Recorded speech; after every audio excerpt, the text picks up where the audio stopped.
What's up guys, Sean here. So before we start the video, I want to give a shout out to Japan Code Supply. They specialize in selling Japanese PlayStation Network cards, Nintendo eShop cards, and of course iTunes gift cards and much more. If you're going to check out their website, link is down below, and also if you're going to buy from them, use my discount code KitaSean too.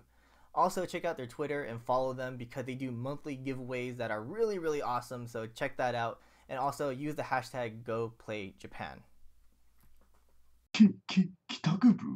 What's up guys, welcome to FGO News. It's been a while since I did one of these, so I don't remember the episode number, but this is where we talk about the latest news for Fate Grand Order, both Global and JP. And we're going to go ahead and start off with Global because we have some pretty exciting news for that version, so let's go ahead and start off with Global.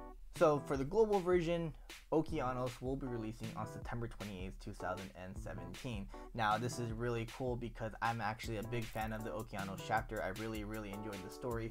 Plus we get a really good servant and some pretty cool crafts, but I'm pretty sure you guys want to talk about the servants because I mean that's all you guys care for. So let's go ahead and start off with the first servant, Francis Drake. The first 5-star rider in the game is Francis Drake, and she's really strong. Her max cost is 16, her max attack is 11,326, HP 12,830. If you grail her, 12,398, and then HP is 14,056, which I think is pretty good for a 5-star rider. Now her card pull, I don't have a problem with it, but I do think it should have got another quick instead of 2 arts. But her card pull is Buster, Arts, and Quick. I thought it should have been Buster, Arts, Quick. But I mean, it's still a really good card pull for especially her. But I think this is where she shines the most. Her active skills. Voyager of the Storm increases party's MP damage for 1 turn and increases party's attack for 1 turn. If you level it up to level 10, it's 17% for both of them, but if you start off with at level 1, 8.5 for both of them, but still really good. And then her golden rule increases on MP generation rate for 3 turns. At level 1 it's 18%, but if you level it up to level 10, 45%, so that's almost half. So definitely a really strong skill. But Pioneers of the Stars, this is where I think makes her really strong. Charges own MP gauge, own attacks, will ignore invincibility for 3 turns, and gain 10 critical stars. Level 1, that's 30%, but if you increase it to level 10, 50%. So MP gauge to 50%, invincibility, you know, and all that, gain critical stars. It's really strong. Like, I think the skill is like her best skill, definitely. Then her passive skills, Magic Resistance D, increases own resistance to debuff by 12.5%, pretty normal. But Writing B increases own quick card performance by 8%. This is where I come back to the card pool. This is where I kind of hope that she had 2 quick cards instead, but I mean, it's all good. I still think it's a good card pool, and this is always a good passive skill for writers. Now her Noble Phantasm, Golden Wild Hunt, I actually really like this Noble Phantasm.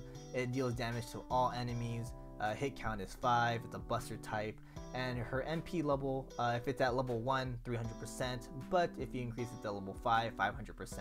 But that's a really good MP, I think. Yeah, she's just really strong.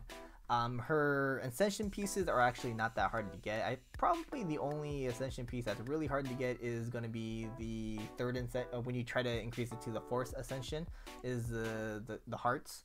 That's probably going to be the hardest one to get, but other than that, everything else is pretty easy to get. Yeah, I think she's going to be a really good writer, and a lot of you guys are going to really enjoy using her.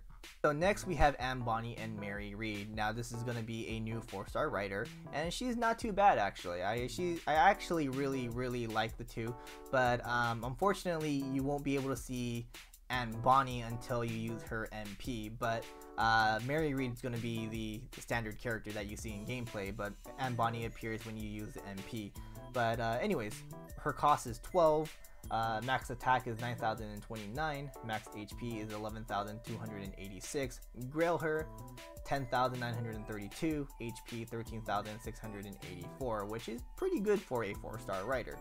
Now, her card pull is the card pull that I kind of wish for, but instead of 2 arts, 2 busters.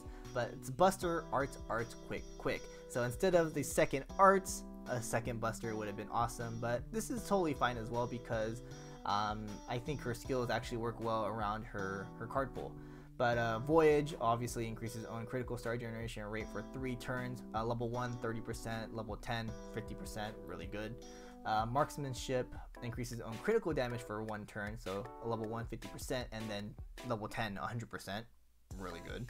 And then Combination C increases own critical star absorption for 1 turn, increases own attack for 1 turn. Level 1, 300% for absorption, and level 10 at 600% attack, 20%, and then level 10, 30%. So the attack part, but the absorption part, really, really good. So she's basically a critical servant. So when it comes to like a team, probably a quick team would be suitable for her. As for her passive skill, she only has 1, increases own resist to be debuffed by 12.5%, which is a pretty normal passive skill. Alright, so her Noble Phantasm is actually pretty good in my opinion, but it could have been a little bit better. Caribbean Freebird, Bond of Lovebirds. It is a C rank MP. It's a quick type and it does a hit count of 6. It deals damage to 1 enemy, only 1 enemy, and the MP level damage is 12,000% at level 1, and then level 5, 2,000%.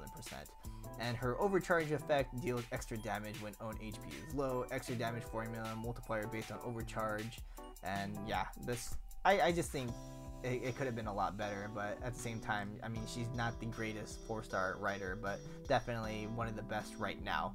But her ascension pieces are really, really easy to get. It's probably just the homunculus babies and the fangs that are going to be hard to get, the talon fangs that are going to be hard to get. But other than that, she's pretty good. I think she's really good for quick teams, definitely. Other than this Okeanos announcement, they are also going to give us 10 free quartz, which is quartz always awesome to have. But yeah, that's basically about it for the English side. Just 2 new servants, Francis Drake and Anne Bonny and Mary Reed. Of course, hidden servants do exist, so definitely you want to beat that chapter before you roll. I always think that you should always roll after you beat the chapter because hidden servants come out later. But other than that, let's go ahead and go towards the JP side. So for JP, congratulations for 10 million downloads. That's a crazy milestone. Congratulations, FGO. Holy crap. But because of this 10 million milestone, we players will be receiving a free 4-star servant of our choice. And here is the list right here. So this is, of course, excluding the servants like 4-star Ishtar, 4-star Kintoki, etc. And I'm actually probably going to go towards maybe Gawain or Lancelot Saber. Not too sure. I still want Caster Gilgamesh as well. So I'm still debating right now. So I'll probably make a video on it. But for now, I'm not too sure yet. But we also got that ticket not too long ago. So definitely choose wisely, guys. We also get a Twitter campaign. So if a specific tweet goes past 100,000 retweets, the game will be giving us 30 free quartz. Awesome, that's 1 10-shot, so definitely want to get that. This campaign ends on the 23rd, so definitely retweet that, guys. I want that 30 quartz. Also, last but not least, Merlin is back. I will be doing a video on this. I mean, Merlin, of course, is the strongest servant in the game, in my opinion. If you say he's the weakest, then you guys, I don't know what you're talking about. But Merlin is definitely the strongest servant in the game, in my opinion. So I really want to roll for him. So probably tomorrow's video will be about me rolling for Merlin. But yeah, definitely gonna be rolling for Merlin. I kind of wish I saved my quartz on this. But anyways, yeah, that's basically about it for FGO news. Okeanos is coming out on the 28th. Currently Merlin is on. We get the free 4-star servant, and yeah, that's basically about it. If you guys want to see more videos like this, click that like button, subscribe to the channel, and I will see you guys in the next one. Laters.